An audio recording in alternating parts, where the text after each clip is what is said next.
2023, Disney has had quite a few bombs. Of its four major studios, each and every one of them has had some sort of faltering at the box office.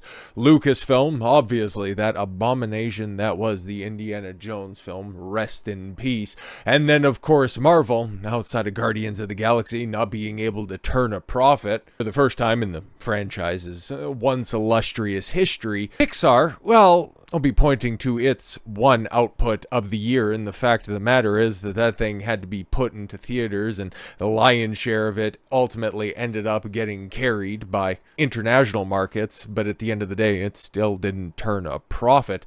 But Disney's own home cooking, Wish, the final release, and the last one for, the guts of 6 months. Like, it's not looking good for Disney in order to be able to turn this stuff around. But when everybody looks back at the 100th year of Disney, this was supposed to be a celebration. And I heard this, and I'd like to give credit to the originator. I just don't know necessarily where it came from. But Wish was supposed to be the celebration, the 100th anniversary of Disney. Hell, if you even remember the opening jingle, it starts with "When you wish upon a star." Like, you got the little musical cue for the big over-the-top now Disney intro. I remember the old blue screen, and then the white outlines of the Magic Kingdom would come into focus, and it was like, we're in for something good. And then on and around the time it became that CGI monstrosity, everything kind of fell off a cliff when it came to story writing capacities. But now that we're sat here at the centennial, it was so much less, to harken back to that quote that I don't know the original source from, but I think that it's exceptional.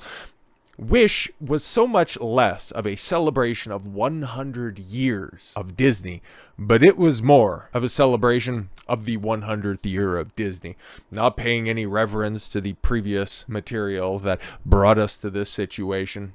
Not trying to celebrate anything.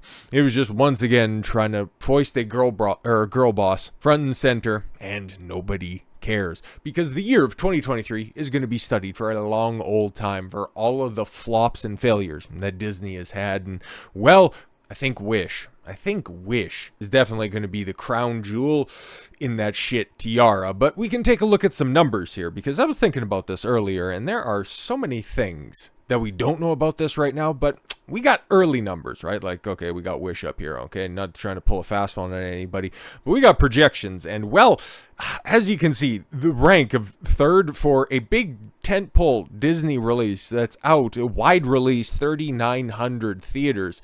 Fact that it can only pull about $20 million, and that's just an estimate. Obviously, once the actuals come out, we'll probably get those Monday or Tuesday. I'll be very interested to see what's also going on when it comes to the Hunger Games stuff, because I'm not still entirely convinced that any of these estimates are accurate. I think that they're well overblown, but we also have comparables from this time of the year, so we can go ahead and run with the theoreticals that are out there, but not a single one that we're going to be looking at had such poor placing. Because I didn't know this specifically, and maybe I'm just out of the loop, but it really looks like Thanksgiving long weekend, that's a big old time for Disney, right? Like, even going back to 2021, you had Encanto come out. We've had that reference before. I think it was even in reference to the previous Wish video, but it also came out along the Thanksgiving Day long weekend in 2021, and its first couple of days in theaters, well, it was fine in a similar amount of theaters, but thankfully it had the international markets to bolster it, because you take a look at the predictions from Wish that's right here, and well,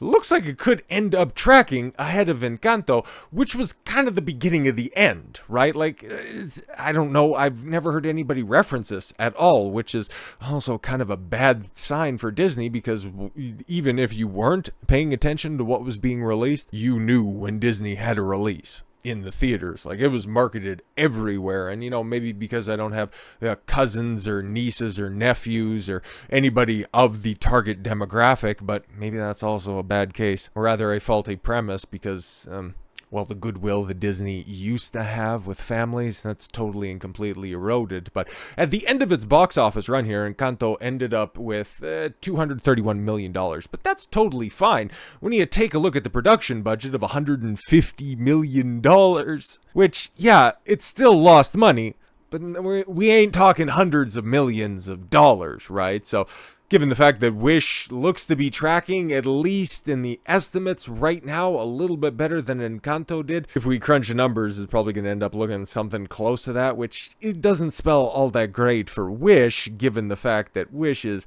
estimated budget of $200 million. It's not good, kids. It's not good so far. But okay, last year, what came out over the Thanksgiving Day long weekend? Strange World, which probably sat prior to the Marvels, prior to Indiana Jones, as the biggest catastrophe in Disney's catalog. They just decided, all right, hold my beer on that one, because I don't think that Wish is going to perform as badly as Strange World, but we'll have to figure out what the international box office is for a black girl and a goat movie. But as you can see here, it came out, the World Cup in Qatar had a big influence on a kids movie, one that was released in over 4,100 theaters.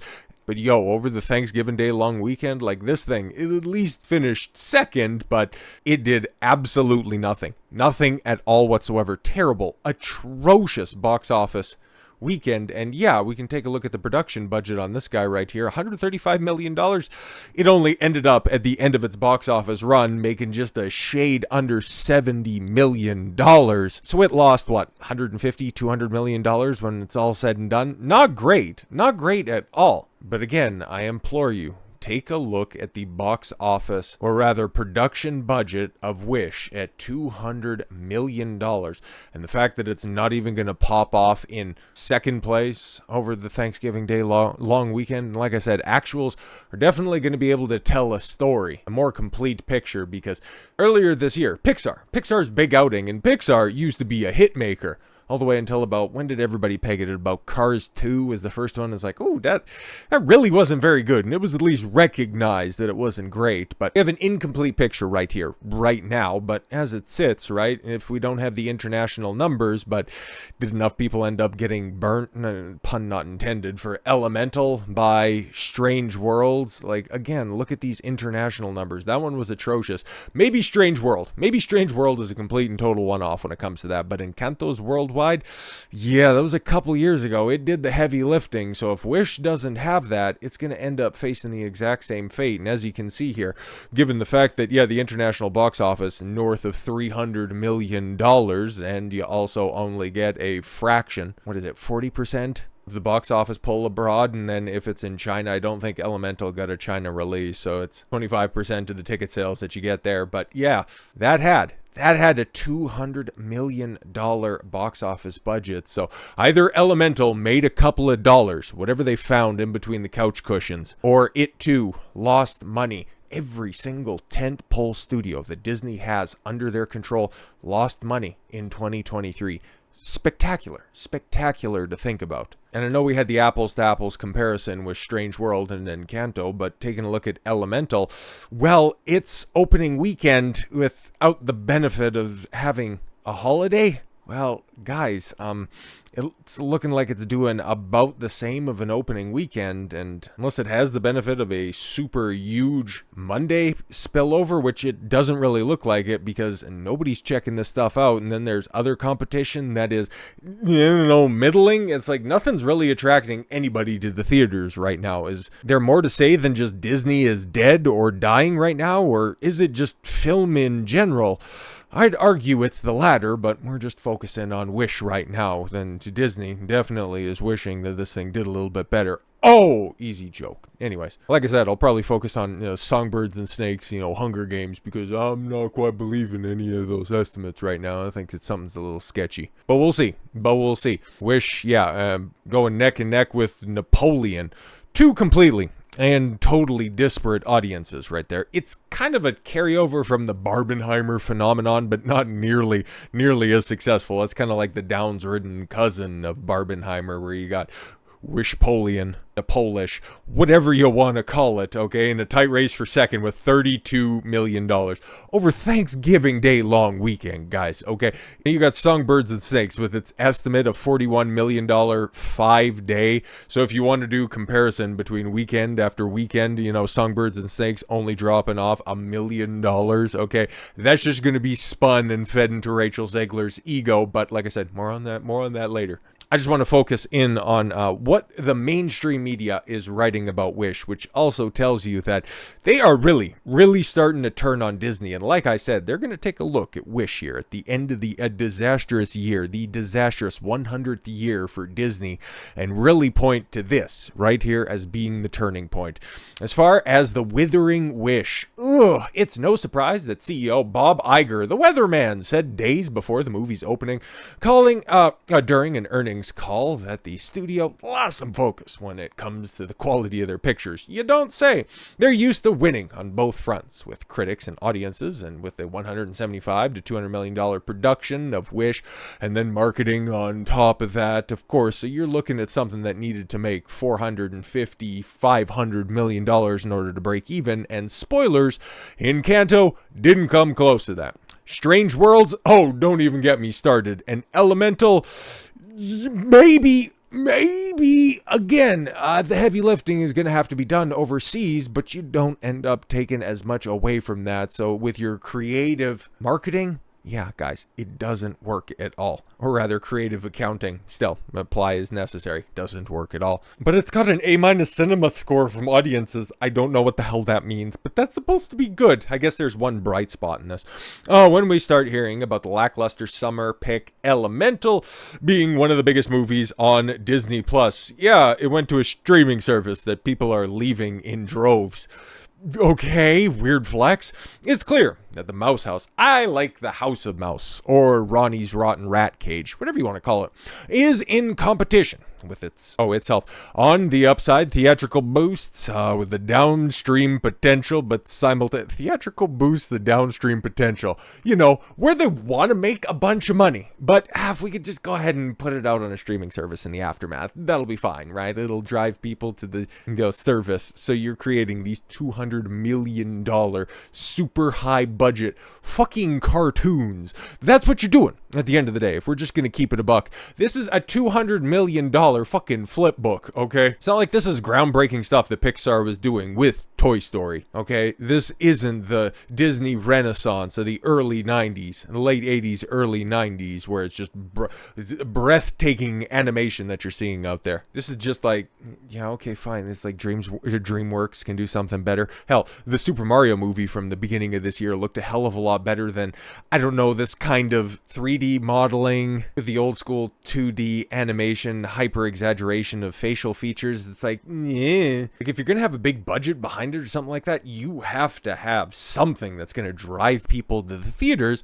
But whenever somebody says Wish, and again, it's terrible marketing. Like, if Disney was on top right now, you could release a film called Wish and people would know what you're talking about. But when somebody says, have you seen Wish? It's like, no, I don't go to discount websites. It's terrible, okay? You're gonna get lost in the SEO, and now we're at a point, not but 5 years removed from when Disney was hot shit, king of the world, on the precipice of buying up everything that they possibly could. They're getting beat out by the punchline of multiple discount actor jokes. I guess the only joke left is Disney. Even though Disney executed the best D-Day marketing blitzkrieg, what are we doing during an actor strike with Wish, promo partnerships with McDonald's, Neiman Marcus, Verizon, Cheerios, most viewed Disney trailer on TikTok in the first 24 hours. Yeah, outside of the TikTok marketing, like, I'd imagine the marketing budget behind this is probably going to push us into the stratosphere, where this thing is going to need the higher end of what the projections are, $550 million, and guess what? It's gonna be tough, real tough. I've seen this plug-and-play princess movie before with the silly sidekicks, a talking goat and a puffy star. They can wait for this. Exactly, man. And that also brings up another interesting question, something that we're gonna have to talk about at a later date. Disney Plus. Disney Plus, a streaming service. It's probably been far more detrimental to Disney as a brand, because they always have that built-in cope. Sure, it didn't do great at theaters, but it's one of the best performing streaming shows that we possibly have. Oh, cool, what's the numbers? We don't need to release any accurate numbers, any source-checkable numbers, but just trust us. It was a hit on a streaming service that nobody cares about. All right, then. And if that's the kind of cope, because we also know that the writing is not going to improve with all of the rumors that we've talked about, or any of the rewrites and any of the commentary from the people working on these projects here into the near future, thinking that that abominable plot leak for the new Black Captain Falcon America Man, the only reason that it needs to go back into reshoots is because the action scenes need to be more satisfying. These dopes ain't learning a goddamn thing. And it's perfect of Hollywood. They never, ever, ever learn the right lessons from the successes or from the failures. And this year, in particular, Disney's faced quite a few catastrophic failures. But with all that said, thank you all very much for the gift of your time. I've been Don Consuelo. I want you to follow your gut and get after it. Take care, everyone.